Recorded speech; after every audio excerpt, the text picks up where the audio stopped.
Pregame.com.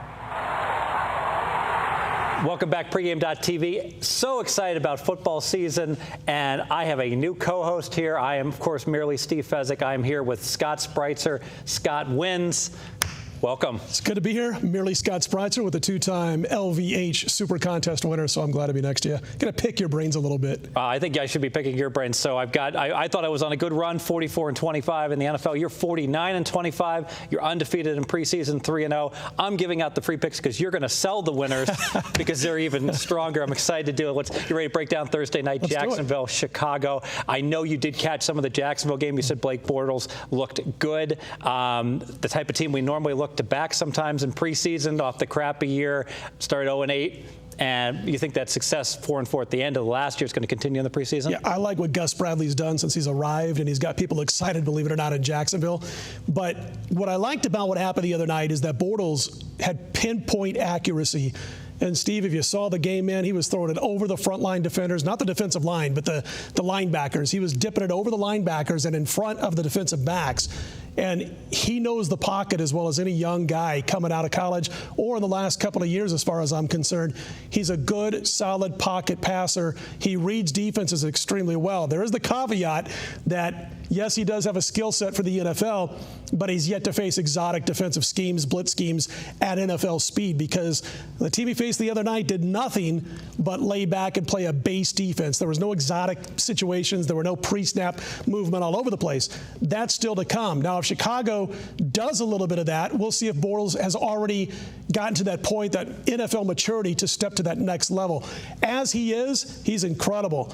It's going to be funny if he does have another big game, because they're already starting to say they're putting the heat on Gus Bradley. Bortles over Henne. To the bench. Yeah, and Bradley says Henne's going to be the starter for the time being. A little more motivation for Henne to play, to bring his A game here. Obviously, with the Bears, they're set with Cutler, Kloss, and Jordan Palmer. So not exactly murder's row. Although I will say this: nice comeback against the Eagles last week. However, they did lose 100-3 against the Eagles at the end of last year in December. I don't remember the exact score. It got destroyed. So that might be been the rare case where they actually circled a preseason game wanting to win it. Now they're back home. Might not be the best spot for the Bears in this game. Yeah, it might not be. And also, if you look at what happened last year when Trestman was in his initial season, a lot of times you'll see, as you know, head coaches who will try to win those early games. Last year, week 2, Jay Cutler played one series, one drive. So that might be the case again, because he's got a couple of young quarterbacks, which is a situation I like to look for when they're good quarterbacks. He's got the situation where 2 young quarterbacks are fighting for that backup spot. So I think we're going to see a lot of those guys, very little of Jay Cutler in this game. Before I make an actual decision, I just want to see a little bit more about what Chicago is going to do defensively from their defensive coaches, if they're going to throw anything exotic at Jacksonville this week. Yeah, and it really is a tough call. We should talk about this because it's a fine line between, hey, I'd love to get the very best number, but I really want to get the right side. Absolutely. And I'd love to get the right side at the right number. And sometimes if you fire too early and then you get an alert and you're like, what was I doing?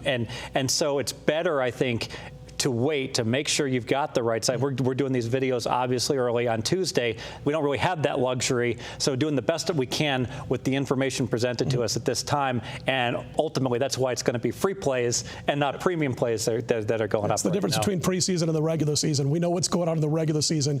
We can wait till a day before when it comes to coach speak, when it comes to the preseason. And to tell you the truth, that's what got me on the New Orleans Saints over the Rams as an example last week. I wasn't going to play that game, and then I saw Jeff Fisher just going off over 48 hours before game time about no game planning. It's going to be all free agents and young college kids that are coming out that they're going to give all the reps to. They didn't care about the game, and that got me on New Orleans, because New Orleans has a backup quarterback battle, and they talked about the fact that there was a little bit of game planning for their backups on offense in that opening week game. So it's all about, you're right, you want to be on that right number, but sometimes in preseason you just got to make sure you're on the right side of what the coaches are going to do. And when that information became available, feeding frenzy on the +3 on the Saints last week, despite no Drew Brees with this injury that he might be making up. But let's go ahead and let me make an official play on this one. Let's bet a pizza on this. Okay, sounds good. All right, we're going to go on our Jacksonville Jaguars here that they're talking about enthusiasm in Jacksonville. I think there is some enthusiasm. Local kid looking good, getting +4. There's a preseason trend that makes a lot of sense. If you get a home team wins the game and scores over 30 points, now a lot of those wins probably were blowout wins, and it wasn't for the Bears last week, that what happens, deep sigh of relief. We look good. Trestman's happy. Everyone's happy. Let's evaluate our talent. Put the kids in for quarterback. See what they can do. Jacksonville would love to keep winning, build a winning mindset. And obviously, I would have liked the Bears could have won by 20 last week and not had to come from behind against the Eagles. But I still think it's a good spot. I'm going to grab the +4 and that trend in the game. I would imagine that the line's either going to sit where it's at or it's going to come back. So if you bet your pizza, I'd probably bet the +4 right now. What do you think? I'm not going to argue with that. That's, if everything stays the way it should and we don't have any exotic packages coming from the Bears defense, I don't even know if they're capable right now of running that, then I think it's the right number and the right side if we get no information between now and the day of the game as far as what the defensive coaches are going to do. And every one of these home favorites can't keep covering Absolutely. The preseason. We saw week 1, nothing but Ridiculous. unders, and the home team's covering about 75%. Yep. So having fun talking NFL preseason. It's absolutely beatable. The best evidence I can give of that is the bookmaker limits so tiny. If it wasn't beatable, they'd have big limits, obviously. So we're going to keep breaking down preseason. We're going to go and talk about everyone's favorite team, the Oakland Raiders, taking on everyone's favorite coach, Jim Caldwell, Detroit Lions. Stay tuned with us. Pregame.tv. Good enough.